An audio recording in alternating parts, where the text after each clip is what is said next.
y, y ahí te topo el otro tema. Las cooperativas en el mundo entero, ¿ya?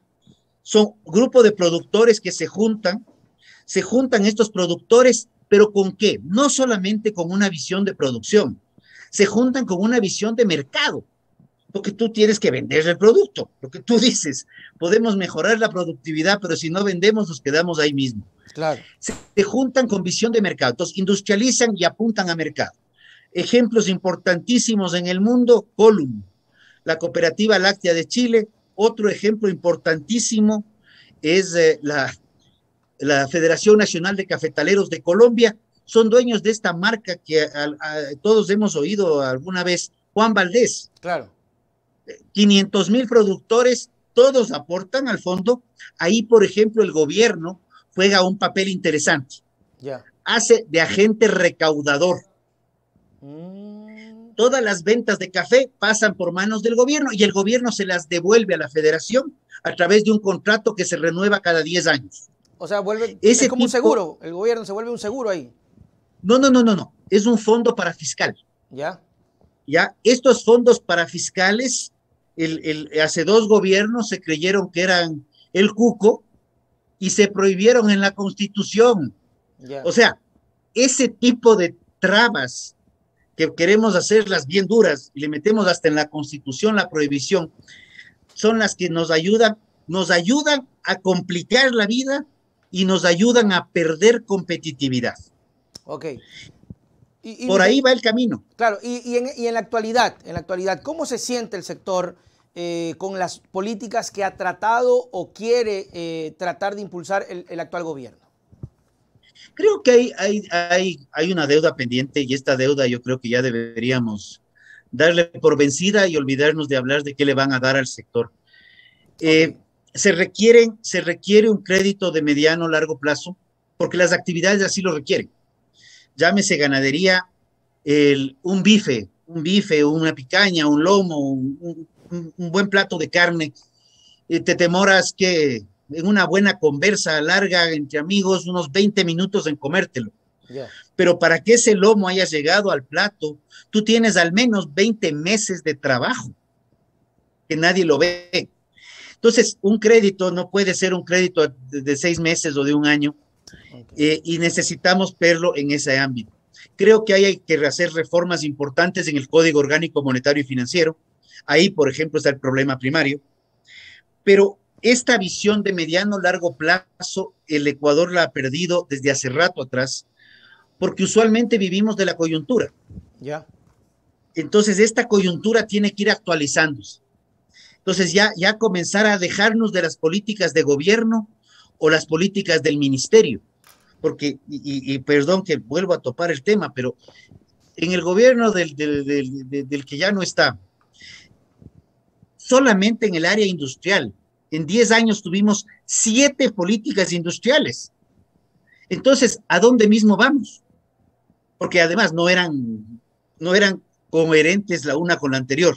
En agricultura tuvimos 3 y luego el anterior sacó, y de hecho, de las políticas agropecuarias de los últimos 45 años, así de crudo, la política que sacó a finales del gobierno, ironías de la vida, al finales del gobierno, el que ahora está en Paraguay, eh, probablemente es la mejor política que yo he visto, porque es la única que reconoce la importancia de la investigación, reconoce la importancia de la innovación agropecuaria y además de todo, y estas algo lo mencionan las otras, pero esta es la única que sí reconoce la importancia de que la agricultura está orientada a satisfacer también los requerimientos y necesidades del consumidor final.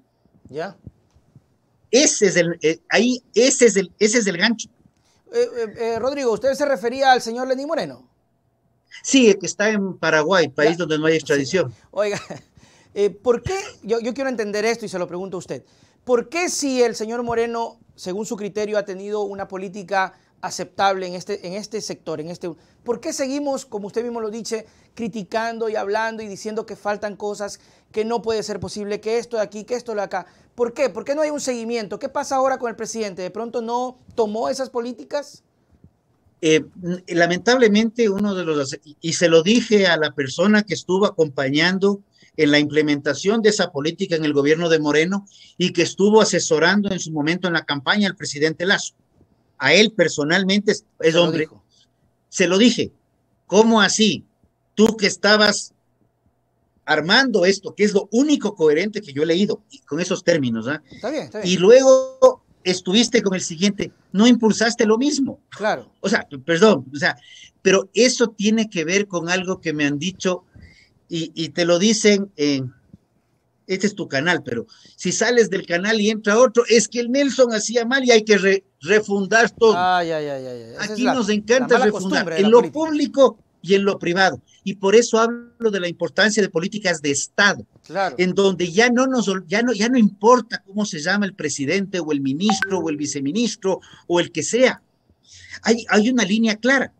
Y el ejemplo lo vemos acá abajo, aquícito nomás, en Perú. Perú ha tenido, yo he perdido la cuenta, 6 presidentes en los últimos 5 años, pero si tú te fijas, el riesgo país de Perú, por una fuerte institucionalidad que tiene, está por los 150 puntos. El Ecuador, si bien bajó de 1.300 con el triunfo de Lasso a alrededor de 800, 750, nos mantenemos ahí. Claro. Colombia, con todos los problemas internos que ha tenido históricamente de guerrilla, narcotráfico y demás, está en 350 más 380. Entonces, claro, el tema del Ecuador es este problema, y te lo voy a plantear así, y si quieres consúltale a Pedro, ¿qué es peor? ¿Un gobierno paternalista o una sociedad clientelar? Porque el gobierno paternalista quiere controlarlo todo, y a través de que yo soy el más bonito de todos, voy entregando lo que quiero, ¿ya? Y a través de eso consigue votos. El otro lado, la sociedad que se malacostumbró a eso, probablemente es mucho peor, porque entra un gobierno no paternalista, pero la sociedad le pone como que la soga al cuello para que comience a regalar y entregar dádivas que no le sirven en el largo plazo. Sí, apalean un problema político del momento, pero no es una visión, no hablemos de una visión a 20 años plazo. No llegas a tener una visión sostenible a 2 años plazo. Y bueno, y eso también tiene un costo, Rodrigo, el asunto político, ¿no? Más allá de todo, la inestabilidad que hoy se vive, los problemas que se tienen con la Asamblea, aunque el gobierno dice que no, terminan pasando factura a todas las políticas que quiere implementar porque no logran destrabarse en la Asamblea Nacional. Ustedes están conscientes de aquello. No, yo sí, yo tenía un programa de opiniones diario, justamente cuando vi las decisiones que se tomaban y se dio la elección de la presidenta Yori, y ya anticipé que probablemente, esto fue me parece que el 14 o 15 de mayo del año pasado, yo les decía, se acaba de entregarse probablemente la calificada como la peor asamblea de la historia, pero vemos con estas primeras acciones que esta está buscando superarla. Días más tarde le decía al presidente, el 23 de mayo, si no me falla la memoria, en mi canal, señor presidente, por favor, considere seriamente asumir el poder y llamar a muerte cruzada. Porque como van las cosas, con esa asamblea no va a ninguna parte. ¿Usted se lo dijo? Está en mis redes sociales. ¿Usted se lo dijo público, a Lasso? No personalmente, pero fue... Está ahí, ya. No, pero sí se lo he dicho a varios ministros. Yo también en este momento, decía, una muerte cruzada, en este momento ya no es el momento. Claro. O sea, todo tiene, en política todo tiene un momento. La misma discusión con el ministro del Trabajo. Primero reforma laboral, luego sube impuestos. Porque si primero subes salarios, perdón, si primero subes salarios y luego quieres hacer la reforma, no vas a poder hacer la reforma y vas a perder empleo. Dicho y hecho. Diciembre, 33% de empleo pleno. Enero, algo se mantuvo y nos fuimos al 31% del empleo pleno. Rodrigo, bueno, muchas cosas. Qué pena que soy muy hablador, pero... No, está muy bien. Ya se nos acaba el tiempo. No, de hecho, así tiene que ser. Rodrigo, no quiero despedirme de la entrevista diciéndote que, o preguntándote, dentro de todo lo que hemos hablado del aspecto de la agricultura, las declaraciones, el gobierno, ya mismo un año, ¿crees tú que el gobierno del presidente Lasso aún tiene chance de gambetear un poco la situación que está viviendo y mejorar?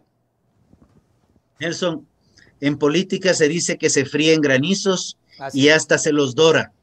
Así que todo es factible. Sí, sí, sí. Todo es factible y lo que sí yo llamo, y lo he dicho desde un inicio, jamás negociar por impunidad,